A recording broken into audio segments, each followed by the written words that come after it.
안녕하세요. 오늘 저희는 여러분께서 보내주신 자료들 이걸 바탕으로 해서요. 이준석이라는 정치인이 대한민국을 어떻게 좀 바꾸려고 하는지 또 그가 그리는 미래는 어떤 모습일지 함께 깊이 좀 파고 들어보겠습니다. 네. 국민대학교 강연 녹취록부터 제주, 부산, 통영까지 전국에서 만난 100개 직업 인터뷰, 또 정책 관련 짧은 영상들까지 자료가 아주 다양하네요. 네, 이 자료들 쭉 보니까요. 이준석 씨가 지금 한국 사회 문제들을 어떤 시각으로 보고 있는지 그리고 이제 어떤 해법들을 생각하고 있는지 그런 게 좀 보이더라고요. 네네. 그냥 단순한 주장이 아니라 진짜 현장에서 일하는 분들 목소리, 그 고민들을 통해서 그 생각의 어떤 결? 이런 걸 따라가 볼 수 있어서 흥미로웠습니다. 좋습니다. 그럼 이 자료들 보면서 그가 제시하는 변화의 방향, 핵심 아이디어들 한번 본격적으로 탐색해보죠. 먼저 국민대학교 강연 내용부터 시작해볼까요? 네, 좋아요. 지금 한국 정치를 너무 선거학의 대결, 이런 구도로만 본다, 이걸 비판하더라고요. 그쵸. 지난 대선, 그러니까 이재명 대 윤석열, 이걸 예로 들면서 이런 이분법적인 싸움보다는 결국은 능력, 문제 해결 능력, 이게 중요하다. 이렇게 강조하던데요. 이 부분 어떻게 보셨어요? 여기서 그분의 정치 철학, 그러니까 실용주의, 그리고 문제 해결 중심, 이게 딱 드러나는 것 같아요. 네. 도덕적인 프레임, 이런 거보다는 실제 결과, 정말 일을 해낼 수 있냐, 여기에 초점을 맞추자는 거죠. 선한 사람이라도 대한민국 망가뜨릴 수 있고 악한 사람이라도 잘 살게 할 수 있다. 뭐 이런 식의 발언이 있었죠. 아, 그런 직접적인 발언이 있었군요. 네. 이런 태도는 통일 문제를 다룰 때도 일관되게 나타나는 것 같아요. 맞아요. 통일 문제 접근법도 그렇죠.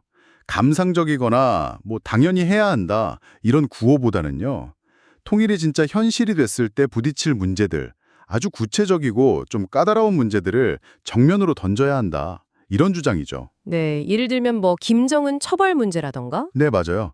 그거랑 북한 혁명 열사랑은 그럼 어떻게 할 거냐? 그렇죠. 또 6.25 이전에 북한 지역 살던 분들 재산권 문제 이런 거 정말 민감하잖아요. 그렇죠. 이런 현실적인 고민이나 합의 없이 통일 준비를 말하는 건 좀 의미가 없다. 이런 지적인 것 같아요. 네. 통일이라는 거대한 목표 앞에서 우리가 어떤 가치를 지키고 또 어떤 현실적인 타협을 해야 하는지 좀 근본적인 질문을 던지는 거죠. 네. 그분이 보기에는 뭐 얼음뽀송이 같은 북한 단어 배우는 이런 피상적인 통일 교육보다는요. 이런 핵심적인 딜레마들? 예를 들어 혁명열사릉 처리나 과거 재산권 문제 같은 거요. 여기에 대해 사회적으로 아주 치열하게 논의하고 합의점을 찾아가는 과정. 그 자체가 진짜 통일 준비다. 이렇게 보는 것 같아요. 이 어려운 질문에 답을 찾는 과정이 중요하다는 거죠. 그런 문제 인식이 100개 직업 인터뷰를 보니까 정말 생생하게 드러나더라고요. 네. 전국, 특히 제주, 부산, 통영 이런 지역 현장에서 만난 분들 목소리에는 정말 다양한 어려움이 있었는데 공통적인 패턴 같은 것도 좀 보였어요. 가장 눈에 띄는 것 중 하나가 바로 그거였어요. 과도한 규제, 그리고 너무 복잡한 행정 절차. 여기에 대한 불만이 정말 많더라고요. 규제 문제요. 네, 제주에서 카트장 하시는 분은 뭐 새로운 액티비티 사업을 하려고 해도 인허가가 너무 힘들다. 여러 부처랑 협의해야 하는데 단 한 곳이라도 반대하면 그냥 사업이 막힌다는 거죠. 와, 한 곳만 반대해도요? 네. 또 통영에서 산업단지 개발하시는 분은 인허가 받으려면 협의해야 할 기관이 무려 40곳이 넘는다고. 듣기만 해도 숨 막히죠. 40곳이요? 세상에. 네. 자동차 공업소 같은 경우도 정비 급수에 따라서 할 수 있는 작업 범위가 딱 제한돼 있잖아요. 뭐 3급은 엔진 교환 못하고 이런 게 현실과 안 맞는다. 이런 목소리도 있었고요. 특히 그 산업단지 규제 얘기는 저도 좀 인상 깊었어요. 처음 허가받은 업종 외에 다른 기업이 들어오기 어렵다거나 땅을 사도 5년간 못 팔게 묶어두는 규제요. 맞아요. 그게 기업 운영의 발목을 잡는다는 거죠. 시장 상황은 계속 변하는데 5년 동안 자산이 묶이면 자금 흐름에 큰 문제가 생길 수 있다. 이런 아주 현실적인 우려였어요. 네. 그리고 또 지역 불균형, 인재 유출 문제. 이건 뭐 거의 모든 지역에서 공통적으로 나오는 심각한 문제였죠. 그렇죠. 제주, 부산, 통영 가릴 것 없이 일단 관광산업 의존도가 너무 높다는 것의 한계, 또 IT나 바이오 같은 새로운 산업을 키우려 해도 어려움이 많고 청년 인구는 계속 수도권으로 빠져나가고 주거 문제도 불안정하고 이게 다 엮여 있더라고요. 제주 IT 사업과는 섬이라서 인력 구하기가 너무 어렵다고 하시고 부산에서 프리랜서 예술가 플랫폼 운영하시는 분은 지국 출신 예술가들이 더 좋은 기회 찾아서 서울로 가버린다고 안타까워하시더라고요. 네, 통영산단 개발하시는 분도 젊은 인재들의 지방근무 꺼린다고 수도권 쏠림 현상 걱정 많이 하셨고요. 제주의 관광 해설사분 얘기도 기억나요. 요즘 젊은 세대는 해외여행을 더 좋아하고 항공편 문제도 겹쳐서 제주 관광이 예전 같지 않다. 이런 어려움이요.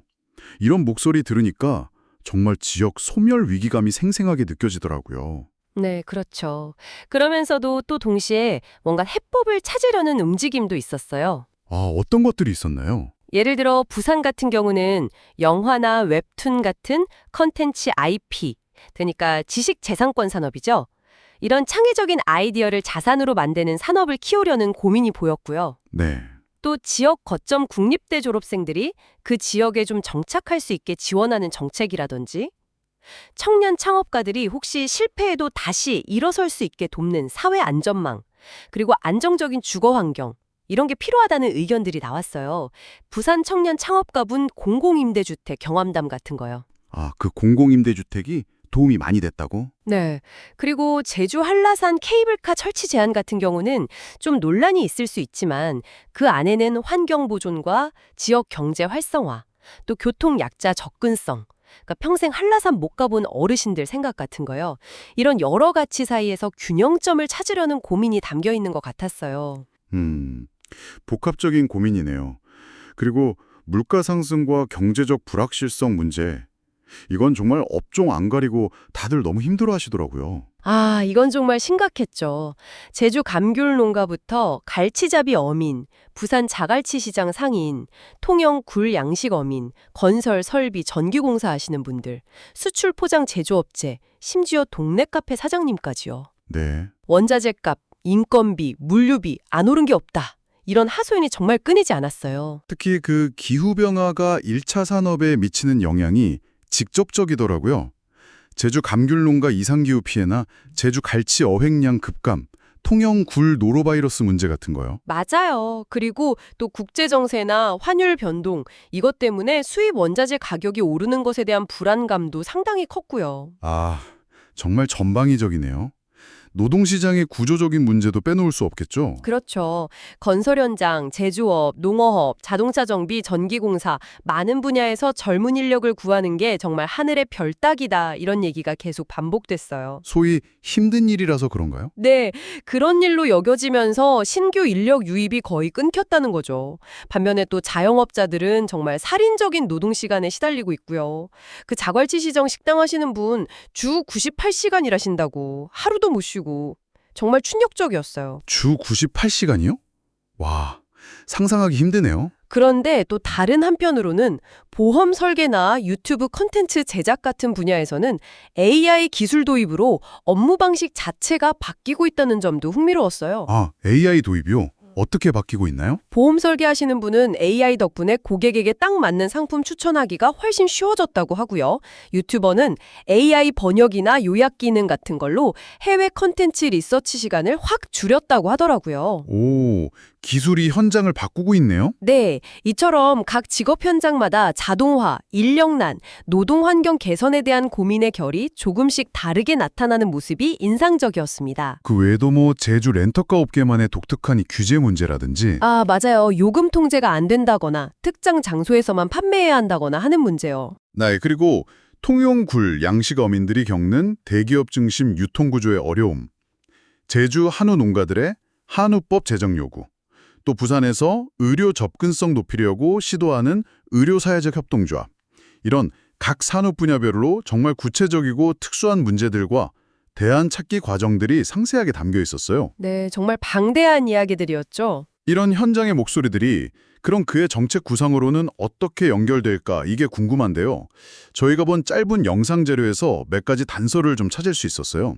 다른 정치인들의 정책 아이디어 중에서 좀 흥미롭게 보는 지점들이 언급되더라고요. 아, 네, 어떤 것들이었죠? 오세훈 시장의 디딤돌 소득이나 홍준표 시장의 사용제 부활 같은 거요. 아, 아, 디딤돌 소득. 그건 좀 흥미롭죠. 저소득층이 일을 해서 소득이 생겨도 복지 지원이 바로 안 끊기게 해서 계속 일할 의욕을 좀 유지시켜 주려는 제도잖아요. 네. 기존 복지 시스템의 한계를 보완하려는 시도로 볼 수 있는데 그분의 실용주의적 관점에서 충분히 관심을 가질 만한 지점이라고 생각해요. 그렇군요. 사형제 부활 언급은 어떻게 봐야 할까요? 그건 아무래도 흉악범죄에 대한 단호한 대응, 그리고 피해자 인권 보호, 이런 특정 가치를 좀 중시하는 입장을 보여주는 걸로 해석할 수 있겠죠. 물론 뭐 이런 아이디어들을 언급했다고 해서 바로 정책으로 추진한다는 의미는 아닐 수도 있고요. 좀 더 지켜봐야 할 것 같습니다. 네, 그리고 의료 문제 해결 방식에 대해서는 이국종 교수님처럼 실제 현장을 가장 잘 아는 전문가들이 시스템 개편 논의에 좀 주도적으로 참여해야 한다. 이런 구체적인 방향을 제시하기도 했어요. 아, 그것도 앞서 살펴본 현장 목소리, 실질적인 경험을 중시하는 그 일관된 태도를 보여주는 예시 같아요. 네, 부산의 의료사회적 협동조합 사내처럼 이미 현장에서 문제 해결을 위해 노력하는 사람들과의 협력 가능성도 좀 엿보이는 것 같고요. 종합적으로 보면요, 그 정책 방향성은 규제 완화, 지역 균형 발전, 청년 문제 해소, 그리고 아주 철저하게 현장 중심적인 실용적 접근, 여기에 강하게 무게를 두는 것 같아요. 네, 특히 그 100개 직업 인터뷰라는 정말 방대한 현장 데이터를 기반으로 문제점을 진단하고 해법을 찾으려는 시도 자체가 굉장히 특징적이라고 할 수 있습니다. 그 강연에서 비판했던 선악구도를 넘어서 문제 해결 능력을 강조하는 정치 철학과도 딱 맞아떨어지는 부분이네요. 네, 정확히 그렇습니다. 오늘 저희는 이준석이라는 정치인이 그리고자 하는 대한민국의 미래상, 그리고 그 변화를 만들어갈 동력에 대해 여러분이 공유해 주신 다양한 자료를 통해 깊이 들여다봤습니다. 확실히 뭐 인협이나 거대 담론보다는 현장의 구체적인 문제 해결, 실용성, 여기에 초점을 맞추는 접근 방식이 두드러져 보였어요. 네, 그렇죠.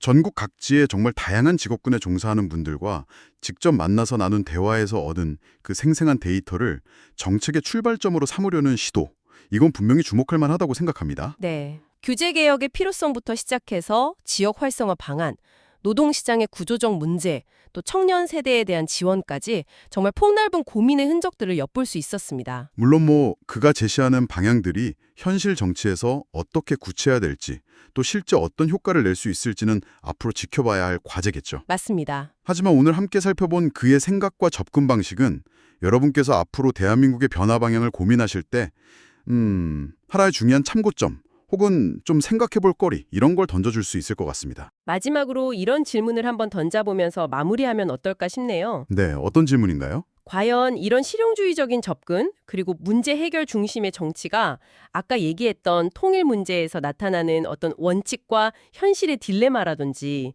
혹은 환경과 개발처럼 가치가 정말 첨예하게 부딪히는 복잡한 문제들 있잖아요. 네, 있죠. 이런 문제들을 풀어가는데 정말 충분한 해법이 될 수 있을까 하는 질문입니다.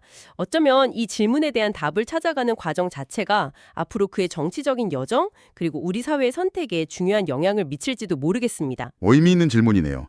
오늘 탐구는 여기까지 나누겠습니다.